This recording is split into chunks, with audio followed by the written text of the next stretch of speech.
Can you put a dollar value on whiteness, on white skin, on being white in America? Tracie McMillan thinks you can, and I'm inclined to agree. I just read this book, The White Bonus, 5 Families and the Cash Value of Racism in America. Now this one's amazing, and McMillan is going to get so much hate for this, so let's give her some love for her bravery and honesty. Basically, she looked at all of the perks, advantages, programs, tax incentives, etc. that her white family were able to take advantage of and therefore use to help her, which weren't equally available to everyone. And she took out her calculator and she added it up. It's such a great heuristic device. That just means learning tool. To help white people recognize some of the advantages that we've been born with and have been taught not to see. What it does is it shows us how these advantages compound over time. So McMillan herself didn't come from a rich family. She's been scraping by like most Americans.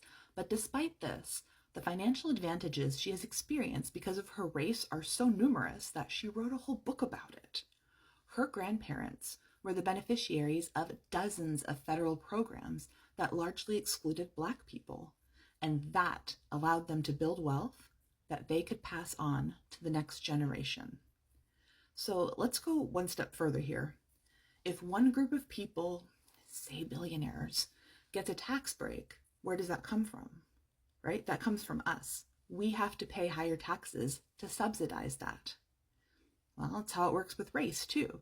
For every federal program and tax break that white silent gen and boomers got, Black people had to subsidize it.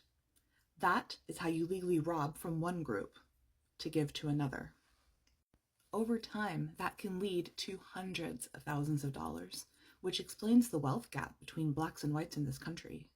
So if you're a white person and you've received or inherited money from family, I'm not saying it's necessarily a bad thing, but I'm saying that it's a really bad thing that many Black people weren't able to get that same help, right?